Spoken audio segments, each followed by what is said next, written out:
Alhamdulillah nih Ustadz, semakin terbuka nih pikiran hakim mengenai Al-Hakim ini gitu ya. Dengan maha bijaksana, maha kesempurnaannya yang memang tidak pernah kita ketahui sampai ujung batas gitu ya. Yang ada kalanya manusia berpikir bahwa kita itu sempurna, punya harta benda yang banyak, jabatan juga yang tinggi, anak juga banyak, semuanya melimpah, dan ternyata itu sebenarnya nggak ada artinya Ustaz ya dibandingin dengan kesempurnaan Allah gitu ya. Ya, makanya pemberian Allah yang Allah sebut besar itu ketika orang diberikan hikmah. Diberikan hikmah ya. Hikmah itu dari kata hakim, betul. Makanya kalau di dalam Al-Quran misalkan disebut Rasulullah mengajarkan kitab wal hikmah. Hikmah disebut adalah hadis Nabi. Hadis Nabi disebut hikmah. Kemudian sifat Al-Quran, Yasin wal Quranil Hakim. Iya kan? Luqman itu diberikan hikmah. Walaqad ataina, surat Luqman ya, ayat 12. Walaqad ataina Luqmanal hikmah. Sungguh telah kami berikan kepada Luqman adalah hikmah. Dan Allah menyifati hikmah itu di dalam surah Al-Baqarah, wa may yu'tal hikmata faqad utiya khairan katsira. Siapa yang diberikan hikmah, maka dia telah diberikan kebaikan yang banyak. Berarti pemberian Qarun itu kecil. Pemberian Allah kepada Qarun itu pemberian yang sedikit. Kalau Allah menyifati dunia itu dengan sedikit. Makanya kalau kita tahu kata Allah dunia itu sedikit, buat apa menangisi dunia? Iya. Untuk apa kita menangisi? Sedih gitu ya? Yang Allah sifati dengan sedikit. Kok kita tangisi? Pasti pikiran kita nggak sesuai dengan Quran. Menurut kita harta itu banyak, makanya kita nangis. Karena kita hanya akan menangisi sesuatu yang kita anggap besar. Menangisi sesuatu yang kita anggap besar. Seperti contohnya apa Ustaz? Iya. Uang 100.000 besar nggak? Besar. Uang 5.000? Kecil. Kalau 5.000 hilang, nangis nggak? Sedih nggak? Pasti sedih. Lumayan buat parkiran Ustaz. Baik, saya kurangin. Aduh, 2.000. 2.000 itu juga parkiran Ustaz lumayan. Berarti besar ya kan? Betul nggak? Manusia di saat lagi nggak ada uang 2.000 pun lumayan Ustaz. Ya, makanya ya, nilai sesuatu itu bukan ketika adanya. Tapi nilai dari sesuatu itu ketika tiadanya. Ketika tidak ada ya. Iya, makanya ada lagunya tuh. Apa tuh Ustaz? Kalau sudah tiada, berarti dia nggak. Kalau sudah tiada, ini kayak tebak-tebak lagu ya kayaknya. Tebak-tebak lagu. Kalau sudah tiada, baru terasa. Aduh, ini mungkin beda generasi kita Ustaz ya. Bahwa kehadirannya sungguh berarti. Nilai uang kalau ada tuh bukan nilai hakikinya. Nilai sesuatu itu ketika dia tiada pasti nilainya besar. Meskipun 1.000 perak pun ya. Betul. Nah, tapi Al-Quran mengatakan bahwa dunia itu kecil. Makanya diberikan kepada Qarun, diberikan kepada Firaun, diberikan kepada ateis sekalipun. Karena itu sesuatu yang sedikit bagi Allah. Maka diberikan kepada mereka. Tapi hikmah tidak diberikan kepada sembarang orang. Nah, ketika tadi Antum berbicara bahwa dunia itu sebetulnya bisa diberikan kepada siapa, bahkan kepada yang Qarun tadi sekalipun ya, kecuali hikmah tadi ya. Nah, sekarang pertanyaannya juga Ustadz nih, mungkin yang di sana juga pasti mau mendapatkan hikmah ya, artinya artinya mungkin hidayah, bisa jadi seperti itu ya Ustadz ya. Nah, bagaimana sih caranya untuk bisa mendekati hikmah itu sendiri Ustadz? Nah, ada nggak? Karena hikmah itu adalah sifat Allah. Maka tidak akan kita diberikan hikmah kalau tidak mendekat kepada sumbernya. Artinya tadi kita obrolin itu ya, kenali Allah lebih dalam lagi ya. Allah, mendekat kepada Allah. Makanya kalau kita baik hubungan dengan Allah, ya, connected kita dengan Allah bagus, itu otomatis kita penuh hikmah. Cool gitu menghadapi problem itu kok bisa dengan bijak, ya kan? Makanya ada yang mengatakan istri yang sangat cantik tanpa hikmah itu akan menjadi petaka bagi seseorang. Tapi istri yang sederhana, terus suaminya punya hikmah, ini akan luar biasa. Jadi semua dengan hikmah menjadi kebaikan buat kita. Menjadi kebaikan. Semua tanpa hikmah menjadi sebab kehancuran bagi kita. Wah, jangan sampai kita ada di posisi yang tadi kehancuran itu Ustaz. Nah, sekarang ini boleh Ustaz berbagi tips sedikit-sedikit aja nih ya, poin-poin aja mungkin ya, untuk mendapatkan hikmah dan kita mengenali Allah lebih dalam lagi itu apa Ustaz? Poin-poinnya, boleh nggak? Ya, poin yang pertama ya adalah pintu terbaik untuk mengenal Allah itu adalah mengenal Asmaul Husna. Asmaul Husna tadi Betul. ya. Pintu terbaik mengenal Asmaul Husna karena Allah memperkenalkan dirinya dengan nama-nama dan sifatnya itu. Dan di mana kita bisa dapat Asmaul Husna itu? Di Al-Quran. Maka Al-Quran itu sebenarnya sedang berbicara Asmaul Husna. Bahkan wahyu yang pertama, Allah sedang berbicara tentang dirinya. Iqra bismi rabbikal ladzi khalaq. Khaliq. Ya kan? Iqra bismi alladzi khalaq. Iqra bismi rabbikal ladzi khalaq. Khalaqal insana min 'alaq. Iqra wa rabb. Rabb itu Asmaul Husna. Wa rabbukal akram Asmaul Husna. Al-Fatihah pun mengenalkan dirinya. Alhamdu, pujian itu milik Allah. Al-Hamid. Ar-Rahman Ar-Rahim, Malik Yaumiddin. Jadi di Al-Quran kita mengenal Asmaul Husna. Karena Allah di Al-Quran bercerita tentang dirinya. Siapa? Alam semesta ini juga adalah manifestasi dari percikan Asmaul Husna itu sendiri. Ya. Makanya ketika wasyamsu tajri li mustaqarril laha dzalika taqdirul azizil alim al-aziz. Matahari itu berlari di porosnya. Itu semua adalah ketentuan dari yang maha takdirul aziz, maha perkasa. Oh, melihat matahari dari perkasaan Allah. Perputarannya yang begitu sempurna. Asyamsu wal qamaru bihusban. Jaraknya, perputarannya. Al-alim, maha mengetahui putarannya, jaraknya begitu sempurna. Sempurna, hakim, pas. Jarak matahari dengan bumi pas. Kalau terlalu dekat, terbakar bumi. Air semua meluap. Terlalu jauh, akan beku lahan. Maka Allah maha hakim, maha bijaksana. Dengan takaran yang pas, itulah hakim. Masya Allah. Dengan takaran yang pas ya Ustadz ya. Ya. Maka semua terjadi yang di dunia ini itu sebetulnya sudah Allah siapkan, sudah Allah betul-betul persiapkan dengan sempurna ya. Ya. Baik buruknya. Rabbana ma khalaqta hadza batila. Ya Allah, tak ada ciptaanmu yang sia-sia. Paham? Semua ada gunanya. Cacing ada gunanya nggak? Cacing bagi saya itu ya bagi menjijikan. Tapi bagi pohon? Kenapa? Bagi pohon? Bagi pohon aksesoris saja mungkin Ustadz. Menyuburkan. Menyuburkan. Iya. Oh, okay. Betul atau tidak? Tidak ada di dunia ini yang tidak berfungsi. Sampah ada fungsinya nggak? Sampah di rumah saya bau Ustadz. Ya, tapi bisa buat pupuk kan? Ya, bisa buat pupuk. Ya. Mempekerjakan orang pekerja yang memungut sampah kan? Kotoran hewan ada gunanya? Wah, Ustadz nanyain kotoran hewan pas ke muka saya nih kayaknya. Iya. Ada gunanya kan? Ada. Subhanallah. Tak ada yang nggak ada gunanya. Maka ketika kita melihat apapun yang kita tidak suka, kita bilang pasti ada gunanya. Itu yang membuat kita kemudian ridho. Oh, saya mengalami apa yang tidak saya harapkan. Ini pastinya ada gunanya. Pasti ada hikmahnya itu ya Ustadz ya. Sekalipun yang tadi kotoran itu. Betul. Ya Ustadz ya. Iya.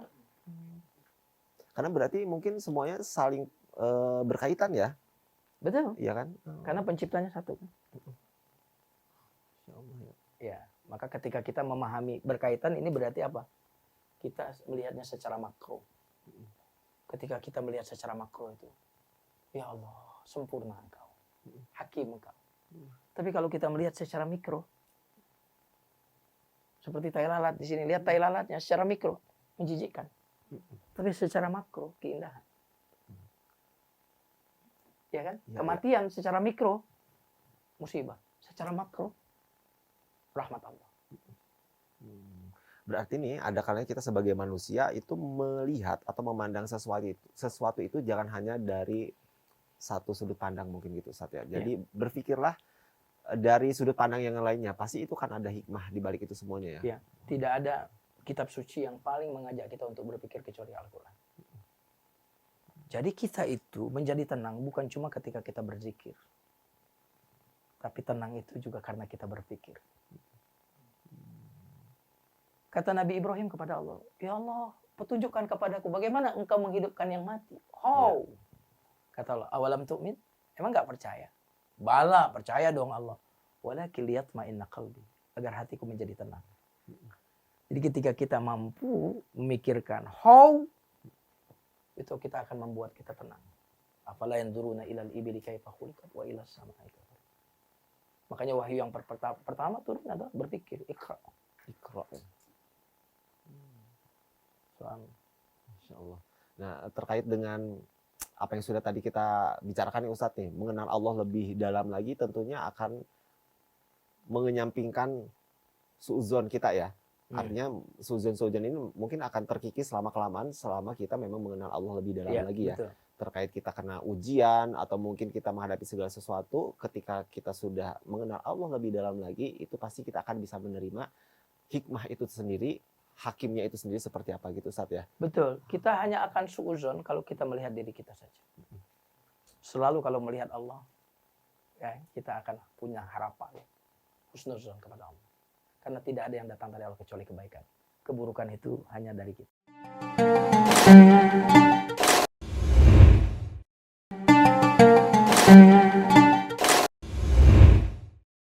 Nah, jadi gini Ustadz, kita membahas perihal dunia lagi ya Ustadz ya, dengan kaitannya Al-Hakim seperti ini, seperti apa gitu Ustadz ya. Perihal tadi yang kita sudah ngobrol bahwa Allah memberikan dunia mungkin dan seisinya terhadap siapapun yang mungkin Allah kehendaki. Ada yang punya dunia, ada yang punya jabatan tinggi serta harta yang berlimpah, tapi di satu sisi ada juga yang mungkin kebalikannya. Dia tidak punya dunia, dia tidak punya pekerjaan mungkin ya, atau mungkin dia tidak punya keluarga, miskin lah katakanlah ya, tapi dia diberikan kenikmatan keimanan dalam mengenal Allah. Nah, itu perbandingannya bagaimana Ustadz? Kok sepertinya hikmahnya jauh lebih besar sama yang si miskin ketimbang dengan yang dunia. Nah, itu ada kaitannya bagaimana Ustadz? Ya, jadi pemberian Allah itu juga berdasarkan hikmah. Kenapa si fulan diberikan kekayaan? Kenapa si fulan diberikan kemiskinan? Itu pasti tepat pilihan Allah. Gitu ya. Boleh jadi si miskin tadi kalau diberikan harta, hilang hikmahnya dia. Makanya Ibnu Athaillah mengatakan, boleh jadi kau melihat seseorang itu sebenarnya sedang diharamkan dari pemberian. Kelihatannya. Padahal sesungguhnya hakikatnya dia sebenarnya benar-benar sedang diberi. Gitu kan. Karena ada orang setelah punya harta kekayaan, nggak ada kajian nggak datang lagi. Iya. Tahajudnya udah mulai hilang. Kelihatannya dia diberi. Gitu ya. Padahal dia sedang terhalangi dari sesuatu yang lebih baik. Kelihatan orang itu terhalangi gitu. Miskin, nggak dapat apa. Tapi kemudian dia ngaji, kemudian bisa menghafal Quran mungkin, dia sudah bisa ikut kajian, bisa ibadahnya lebih baik. Nah, maka para ulama mengatakan, coba lihat dari jenis apakah pemberian yang Allah berikan kepadamu. Dari jenis yang diberikan kepada Qarun atau kepada para nabi. Masya Allah ya.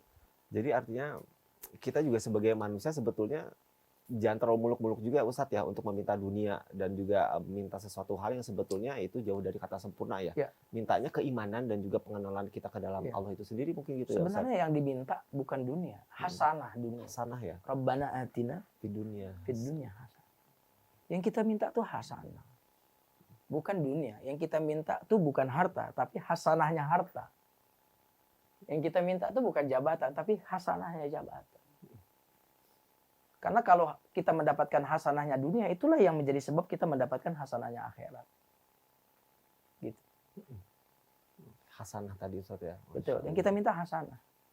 Kekaya, tapi hasanah yang kita dapat. Kebaikan dari kekayaan itu. Yang membuat kita rajin bersedekah. Oke, ini menyangkut kebaikan seseorang ya Ustadz ya. Kita mengenal di dunia ini dari berbagai macam karakter manusia, ada yang baik, ada yang buruk gitu kan ya. Nah, perihal sesuatu yang buruk itu terjadi sangat transparan di dunia ini Ustadz ya. Apalagi sekarang di dunia media sosial yang dengan mudahnya kita bisa melihat informasi dari apapun itu Ustadz ya, dan dari kapanpun juga bisa mendapatkan informasi. Bahkan banyak sekali di terakhir-terakhir ini kan memang sering terjadinya ada informasi-informasi yang ruda paksa, ada yang informasi kasus pembunuhan dan segala macam Ustadz ya. Yang sebetulnya bisa dilihat juga sama orang-orang dari mulai kecil, remaja, dewasa sampai mungkin orang tua. Nah, ini terkait dengan keburukan seseorang yang sudah mengambil nyawa seseorang, katakanlah itu ya Ustadz. Bagaimana sisi keadilan Allah terhadap hikmah dan al-hakimnya itu sendiri kepada orang-orang yang sebetulnya kategorinya jahat, adakah hukuman bagi dia di dunia saat itu juga? Tapi kok ternyata orang-orang lari kabur, kayaknya baik-baik aja gitu Ustaz. Nah, gimana nih? Itu membunuh itu saja sudah hukuman kan? Tapi ada kalanya tuh dia kayak mungkin kembali kepada persona sendiri ya, personalitinya orang ya. Dia membunuh terus akhirnya kabur, akhirnya berencana lagi atau bagaimana Ustaz? Kita itu karena tidak melihat potret orang itu 24 jam. Itu yang membuat kita merasa orang-orang jahat itu kok nggak dihukum. Kita nggak tahu ya jadinya ya. Tapi yakin mungkin Allah pasti akan. Bukan yakin. Karena kita kan kalau di luar kan merasa baik-baik saja, dada-dada, koruptor, dada-dada. Iya kan? Tapi dalam rumah tangganya, anaknya seperti apa? Kita nggak tahu ya. Iya, kehidupan dalam rumah tangganya, penyakitnya pun kita nggak tahu. Saya pernah berjumpa dengan seseorang yang sangat menurut saya kaya, luar biasa. Pokoknya saya lihat ini orang kalau nggak dia cerita, saya pun nggak tahu. Karena memang penampilannya oke. Ketika suatu saat saya bertemu dan dia cerita penyakitnya, cerita masalahnya, subhanallah. Saya tak lihat orang ini punya masalah di luar. Tetapi ketika dia cerita, baru saya tahu, subhanallah, nggak nyangka. Berat sekali ujian orang ini. Nah, jadi hukuman Allah bagi satu kejahatan itu pasti. Makanya dalam semua agama ada hukum tabur tuai. Kalau di agama yang lain misalkan ada hukum karma, misalkan ya, dalam istilah ya. Kalau ada hukum sebab akibat, itu senantiasa ada itu seperti itu. Paling tidak waktu orang berbuat jahat, dia telah dihukum oleh perasaan gelisah pada dirinya. Iya. Jadi nggak mungkin tidak. Karena Allah itu terlalu sayang, nggak mungkin orang jahat kemudian dibiarkan oleh Allah. Pasti Allah tegur dia untuk membuat dia bertobat. Dengan cara apapun itu juga, dengan cara ya? apapun. Walaupun nanti kemudian dia tidak bertobat, bukan karena Allah sudah tegur dia, kok kamu nggak mau tobat. Tapi biasanya ada nggak Allah mungkin langsung menyegerakan hukuman itu di dunia, Ustaz? Iya. Kepada manusia-manusia yang tadi berbuat jahat. Jelas ada. Jadi hukuman itu tadi teguran-teguran, penyakit, musibah yang menimpa dia yang kita tidak ketahui, itu kan teguran, disegerakan. Iya. Justru kalau Allah terlalu sayang kepada orang, itu cepat sekali Allah itu menghukum. Jadi kalau kita kok sudah taat soleh, kok salah dikit dihukum, itu penting sekali kita bagi Allah. Justru kalau orang yang terlalu, Allah tidak peduli, semakin dia berbuat dosa, semakin dikayakan dia. Semakin dikayakan dalam harta, dunia, jabatan. Itu mungkin tanda-tanda Allah. Itulah yang disebut istidraj. Istidraj, ya. Iya, supaya dia lupa diri. Terus. Nanti pas sudah sangat merasa tinggi, merasa hebat, disitulah Allah kemudian menghukumnya. Binasa dia. Gak ada taubat.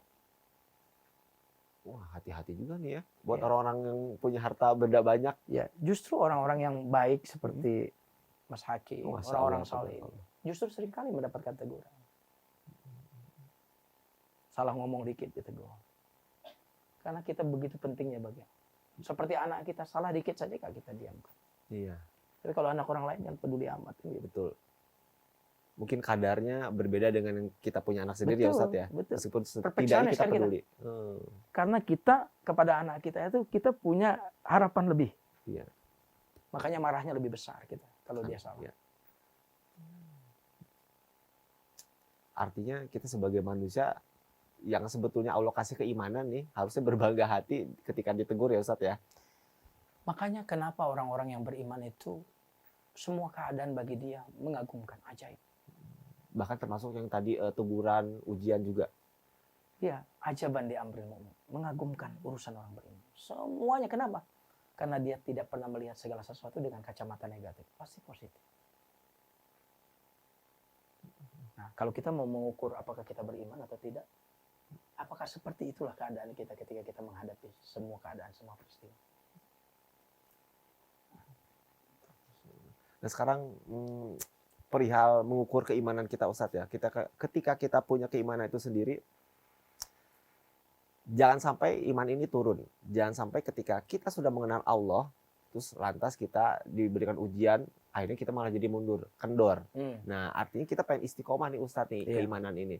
Begitu kita mengenal nama-nama Allah yang paling agung, salah satunya ada Al-Hakim ini, bagaimana cara kita biar bisa istiqomah nih Ustadz nih, untuk terus mengenal nama Allah sampai mungkin tadi lulus, katakanlah gitu Ustaz. Istiqomahnya gimana? Istiqomah itu akibat dari ma'rifatullah ya. Ketika kita mengatakan cuma Allah Rabb, cuma Allah yang mengatur, cuma Allah yang menentukan, cuma Dia, itu yang membuat kita istiqomah. Yang membuat kita tidak istiqomah bukan cuma Allah. Oh, ada Pak Fulan, Pak Anu yang menentukan nasib. Oh, ada selain Allah yang kita lihat, itu yang membuat kita tidak istiqomah. Tapi kalau kita hanya melihat cuma Allah yang berperan, meninggikan, ya, merendahkan, mengkayakan, memiskinkan. Hanya Dia pasti istiqomah. Makanya dalam Al-Quran Allah berfirman, Innal ladzina qalu rabbuna Allah tsumma istaqamu. Sungguhnya orang-orang yang meyakini Rabb itu Allah, Rabb pemelihara itu cuma Allah. Ngasih rezeki itu cuma Allah, nggak ada yang lain. Kalau cuma Dia, oh berarti saya istiqomah di jalan Dia. Kalau ada yang lain, kedua, wah saya ke jalan ini, jalan yang belok, jalan ke sana. Kenapa? Ada Tuhan selain Allah. Jadi yang membuat kita tidak istiqomah adalah kesyirikan.